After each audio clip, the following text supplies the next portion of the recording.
In Chapter 27 of my FE7 Meh Units Only Ironman, we chase down the remaining wyverns from last chapter to one of the main bases of the Black Fang using Lynn's exceptional tracking ability.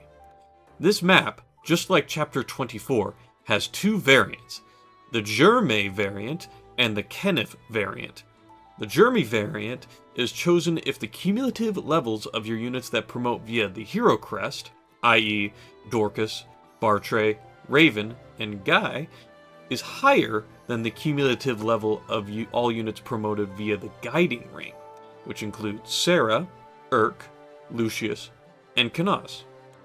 So, in this case, we get the Kenneth map, which has a seize throne objective instead of a route objective. There's also two units that can be recruited on either variant of this map, but they only appear on turn 9 of the map and require opposing objectives. Harkin, the hero, only comes to the map if you only kill one or less promoted units before the turn 9 requirement, while Corel, the Swordmaster, will appear if you have killed more than one promoted unit. And even though we aren't doing the other map variant, I might as well tell the requirements for that map as well. The turn timer is the same, but instead the objective is based on how many rooms you unlock on the map. There are 9 buildings on that map, and if you enter 4 or more you get Corel, while 3 or less gives you Harkin. Harkin is broadly considered to be better than Corel throughout the rest of the game. But that being said, the units themselves are not important to us, since they cannot be used beyond this chapter anyway. Their equipment can be used though. Each bring a singular weapon in their inventory. Corel brings a Wo Dao, which is a high crit, decent damage sword. Basically a slightly better killing edge. Harkin, on the other hand, brings a brave sword, which allows you to double attack no matter the case, or potentially even give you quadruple attacks if you would have doubled them without it. Up to this point, we have only had the Brave Bow and Brave Axe to make use of, and I haven't given too much detail on them. But what makes these weapons so powerful, alongside the obvious extra attacks, is that they happen consecutively. In other words, the unit can attack twice before the enemy even retaliates. This effect alone makes the Brave Sword our go-to weapon here. But we do have a slight problem to deal with, in that there is a pesky bishop with a Purge Siege Tome that we intentionally have to keep alive in order to prevent Corel from showing up, as we had Dart delete the general at the beginning of the map for his speed wing. Matthew ends up having to dodge a fair bit of these tomes, but due to his positioning on favorable terrain, the threat is relatively minimal, even if it could have potentially killed him multiple times.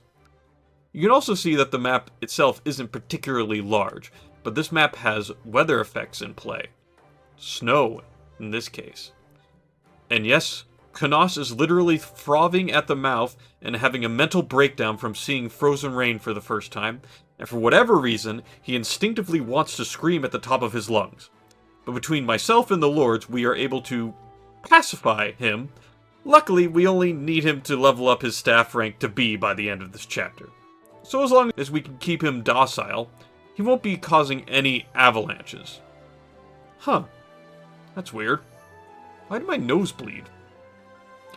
Just probably the cold. Anyways, as I was saying, the snow will cause all units to have their movement reduced by half or more, similar to how the desert worked in Chapter 23. But it affects every type of unit while we are outside of buildings.